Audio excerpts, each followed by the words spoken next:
Hello world, welcome back to the Razor RC, and we're doing the full review of the Tamiya Avante Black Special Edition. This is a re-release of the famed Tamiya Avante in a limited edition color. It's basically got the black layout, the black stickers, and then the pink wheels, which looks pretty interesting. It does kind of come in and out of stock. I'm not really exactly sure what the release schedule is for something like this, but I think it originally came out about 10 years ago. And you can still kind of buy them here and there as Tamiya manufactures them. Big shout out to Your RC for sponsoring this series of videos. They are out there in Finland. We do have 5% off coupon code, and they carry a lot of Tamiyas, so a lot of stuff you can't find in the US they actually will have in stock because their inventory is a little different. Obviously they carry all the brands, Arma, Traxxas, X-Ray. They also carry a lot of the European brands as well, such as Team Corrali, HPI. So yeah, definitely check them out. We do have that coupon code, and I think shipping is under €7 throughout Europe, so definitely pretty cheap, especially if you live in Europe. So the Tamiya Avante Black Special Edition, just kind of want to go over the pros and cons of this vehicle. It is a little bit different. It is obviously a re-release of a vehicle that came out, I think 1989, 1990, somewhere thereabouts. It was kind of Tamiya's first attempt, or like serious attempt, at building a next level or next generation type of race buggy. It's got the carbon fiber chassis. Got the crazy sort of multi-link suspension, both front and rear. I mean, there's probably about 5 links in the front, 5 links in the rear. All steel drivetrain throughout, so pretty nice. Does have ball differentials front and rear. No slipper or standard differential or anything like that. But yeah, it is kind of a race vehicle. The super nice gold shocks, obviously oil-filled, adjustable spring tension as well. Tamiya, you know, I think came out with something completely different. Kind of took the RC world by storm, and people weren't really sure what to make of this. I think original price back then was something like $500 or $600, something pretty expensive. It was the most expensive Tamiya by far, and so people just kind of assumed, well, that means it must be the best, right? But I think back then people put it together, threw it down on the track, and were a little underwhelmed with how it actually performed, and we'll talk a little bit more about the performance. But yeah, the vehicle is really interesting, somewhat notorious, I think, within the Tamiya lineup. So in terms of the build, I do have a full video on how the build actually went. It was not easy. This is definitely a little bit more of a weird vehicle. Even if you have experience with other RC vehicles, this does put together quite a bit different, because you know there's no other vehicle out there that you'll find that has this layout. It does come with this ESC and the motor, but you will have to provide your own servo and radio and receiver, and obviously battery. Now build wise, yeah, everything was okay. I'm a pretty experienced builder, not a lot with Tamiya kits. I've probably put together, I don't know, 3 Tamiya kits, something like that. And this is, you know, somewhat similar to those other vehicles, same type of instructions. It is a vintage vehicle, and so definitely builds like an older Tamiya, but no real issues. Everything kind of went together fine. Just take your time and make sure you Loctite all these metal pieces, because there are a lot of metal linkages, a lot of turnbuckles and stuff that you need to make sure are all Loctite. Otherwise, they will unscrew on you when you try to drive this thing. Now, in terms of the actual design, again, very strange. A lot of metal parts. Actually, this is kind of a weird design in the sense that it's kind of designed to be lightweight, you know, down the middle, so the chassis is super lightweight, but then all the corners of the vehicles where the wheels and hubs actually mount up are super heavy. So if you're curious about what unsprung weight means, that's basically where the suspension is below the shock. So all the stuff that's moving up and down, generally you want as light as possible, basically so that you don't have as much weight and stuff that you're trying to control with the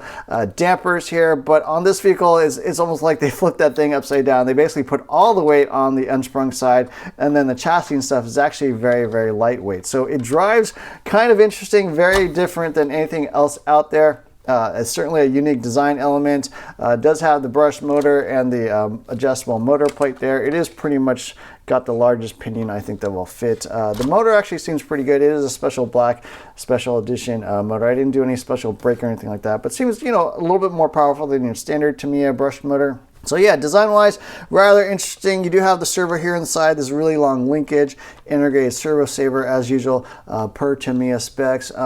The body's a little bit weird as well. You kind of get captured by this turnbuckle here in the front, so I'm not sure what the deal is with that.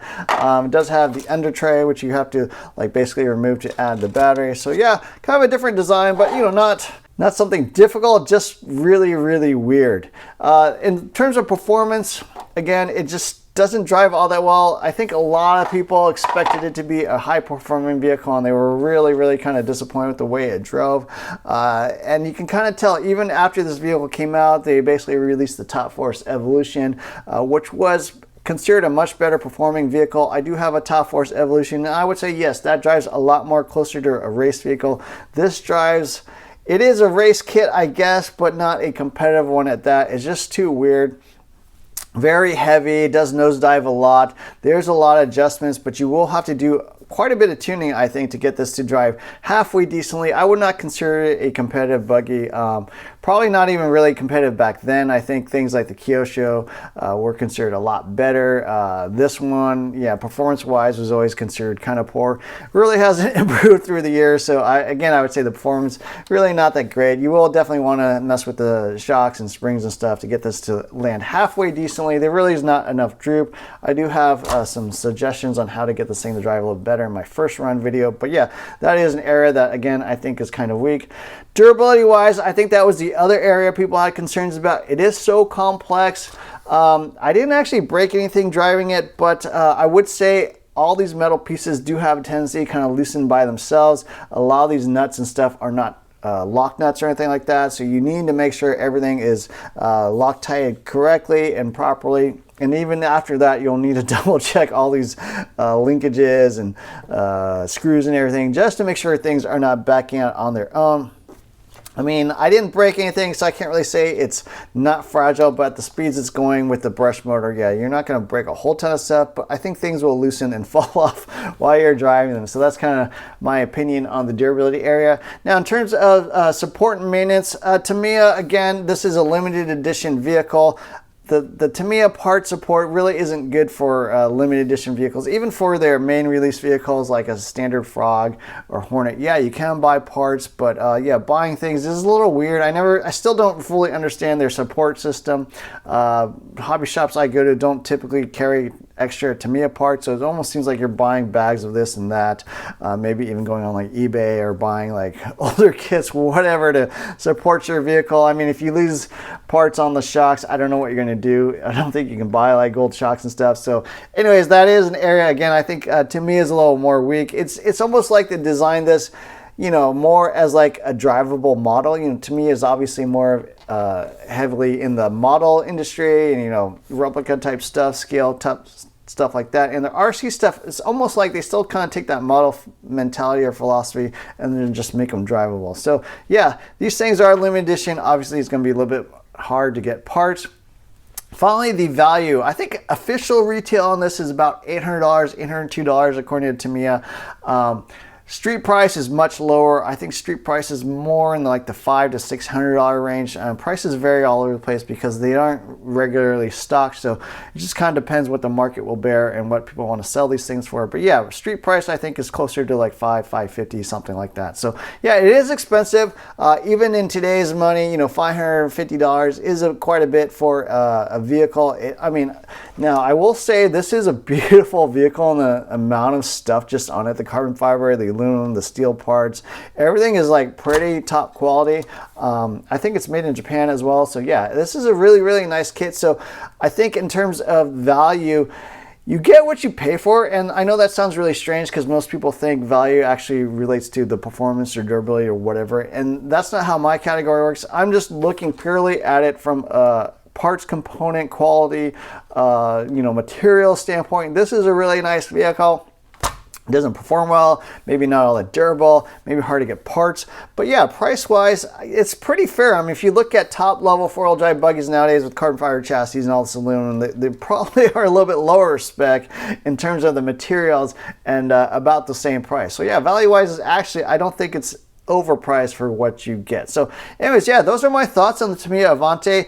I mean, it's really more of a shelf queen type, you know, point of conversation piece rather than an actual race buggy they're going to go out there and drive and compete with. But you can certainly build it, have a lot of fun with it. You know, don't put in a crazy motor or whatever, because if you break stuff on this stuff, it's going to be hard to get, you know, another Tamiya Avante Black Special Edition replacement parts. You may, you know, obviously you can always buy regular Avante parts, but yeah, these limited edition runs, they're almost like designed and made more as collector's items, in my opinion, rather than actual vehicles people drive and run around and bash and stuff like that. So those are my thoughts on the Tamiya Avante. Don't forget to check out your RC. We do have that 5% off coupon code. We'll have a link in the description below. And yeah, let me know what you think about this. I mean, do you have one? Do you drive it? Do you actually play with it? Or do you just build it, throw it on the shelf, and just look at it all day? So anyways, thanks for watching. Don't forget to hit the like, share, subscribe buttons. Look for more videos soon.